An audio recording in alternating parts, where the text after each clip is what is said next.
Europe 1. François Geffrier. 9h38, vous êtes bien sur Europe 1. Place à l'interview culture d'Europe 1 maintenant, François Geffrier, avec un auteur de bande dessinée ce matin. Bonjour Arnaud Delalande. Bonjour. Merci d'être avec nous ce matin sur Europe 1. Nous sommes le 25 août 2019. La ville de Paris a été libérée de l'occupation allemande il y a pile 75 ans, 25 août 44. Mais avec vous, nous allons remonter encore plus tôt dans l'histoire, au début de cette Seconde Guerre mondiale que vous racontez en BD avec votre co-scénariste Hubert Prolongeau et le dessinateur Eduardo Ocaña. Ça s'appelle Face à face Hitler-Staline, publié cette semaine.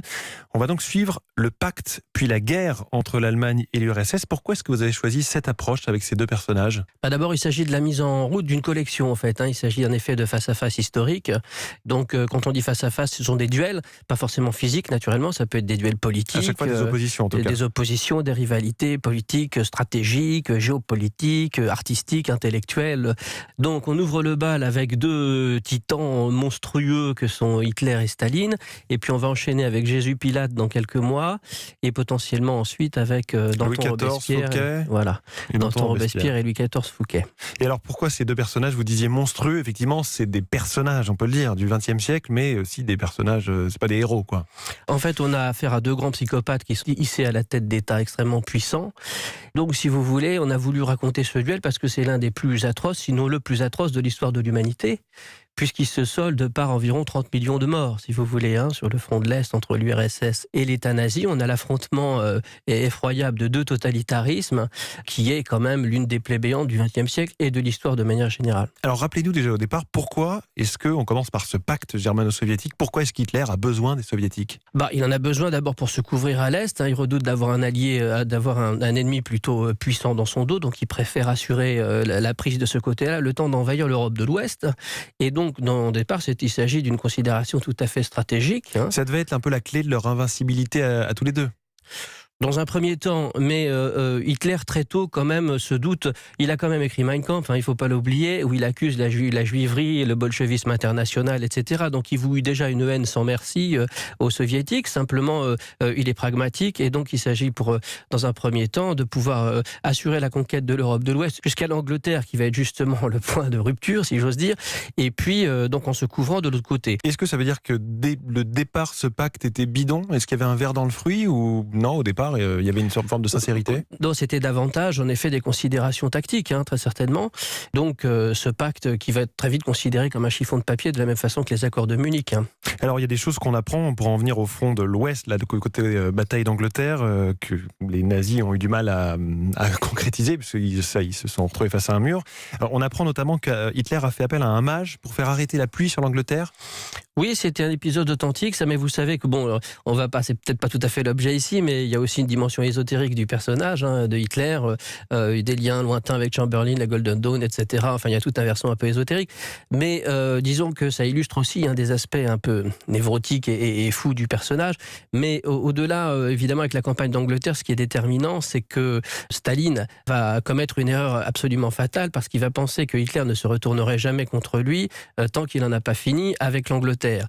Et alors, mais du coup, il est surpris, et c'est d'autant plus étonnant, parce qu'il y a une dimension qu'on voit très bien, je pense, dans la bande dessinée, qui est assez hallucinante, c'est le déni de Staline face à il est Hitler, alerté qui par est ses pourtant services. pas un ami. Parlez-nous un peu de cette opération Barbarossa, donc l'envahissement de la Russie soviétique par l'Allemagne nazie. En quoi elle consiste d'un point de vue opérationnel, les chars, les avions, les hommes ? C'est gigantesque. C'est gigantesque, c'est même le plus grand engagement terrestre de l'histoire de l'humanité. Alors je ne vais pas vous accéder tous les chiffres, etc. Non, mais ils vont jusqu'à rétablir un écartement des voies de chemin de fer en Russie pour que les trains allemands puissent passer. Ils sont obligés de changer l'écartement des voies de chemin de fer pour pouvoir faire avancer voilà. Et donc ils attaquent en juin. Il y a même eu un petit différé parce qu'Hitler voulait attaquer un peu plus tôt. Et il veut essayer de jouer ça comme il l'a joué en Europe de l'Ouest, c'est-à-dire avec la Blitzkrieg. Exactement. Et il va tomber dans le même panneau, si j'ose dire, que Napoléon auparavant et tout ça, c'est-à-dire l'extension du territoire hallucinante, la difficulté de progresser, les tirs des partisans sur les arrières, les lignes de communication qui flanchent. Bien qu'au départ, il y a des opérations de la Luftwaffe, ils clouent les avions soviétiques au sol. D'ailleurs, leur armement militaire est assez déclassé. Staline, en plus, toujours paranoïa galopante, a eu la bonne idée de décapiter à peu près tous les cadres de son armée. Il a plus d'armée, il a plus de cadres, de généraux, de maréchaux, ont tous été fusillés, déportés. et avec son sens poétique habituel, il les a tous liquidés. Donc il y a plus personne, et donc ça va être un énorme problème pour l'URSS de remettre en route la machine industrielle, au point qu'il va déménager des industries de l'Oural. Ça aussi, c'est un Ça, il faut le raconter. titanesque. Ils ont déménagé comme ça des usines. Des usines, mais des millions de pièces, d'hommes, etc., qui sont partis quasiment en plus au moment de l'hiver, pour pouvoir être réinstallés ailleurs, pour sauver les centres industriels, pour relancer la production de blindés. Donc une fois de plus, c'est un peu la politique de la terre brûlée, où les nazis progressent sur un territoire où il n'y a plus rien. Oui, voilà. Alors, en tout cas, plus d'usines. Il progresse. Et puis, au départ, l'intention d'Hitler, c'est justement d'attaquer. Il y a un débat d'ailleurs dans l'état-major allemand, parce que certains veulent aller directement frapper à Stalingrad ou Moscou pour des raisons évidentes. Et Hitler dit non, il faut d'abord aller au centre industriel, parce que si on tient l'industrie, ils seront morts. Il n'a pas tort d'ailleurs de ce point de vue-là. Et donc, la machine s'emballe. C'est en effet l'opération Barbarossa, le plus grand engagement terrestre de l'histoire de l'humanité.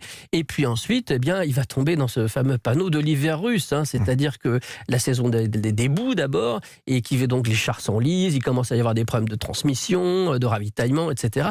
Puis ensuite, l'hiver. C'est une bande dessinée, évidemment. Il y a ce dessin, on voit les chars soviétiques, les chars allemands qui sont assez fidèlement, a priori, reconstitués. Comment est-ce que vous vous êtes basé là-dessus? C'est pas vous le dessinateur, évidemment, c'est Eduardo Ocaña, mais comment est-ce que vous avez mis en image, et pourquoi est-ce que vous avez choisi de faire une BD?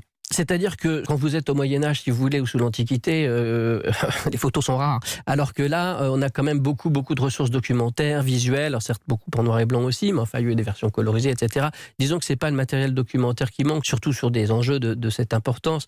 Donc le dessinateur Eduardo Ocaña n'a pas eu trop besoin de nos services à ce niveau-là pour trouver les ressources nécessaires en termes documentaires ou visuels. Cette BD fait pas mal réfléchir, ça s'appelle donc Face à face Hitler-Staline. Arnaud Delalande, vous en êtes l'un des auteurs avec Hubert Prolongeau et Eduardo Ocaña, une BD qui vient de sortir. Merci d'être venu nous en parler ce matin sur Europe 1 et bonne journée. Je vous en prie, bonne journée. Bon week-end.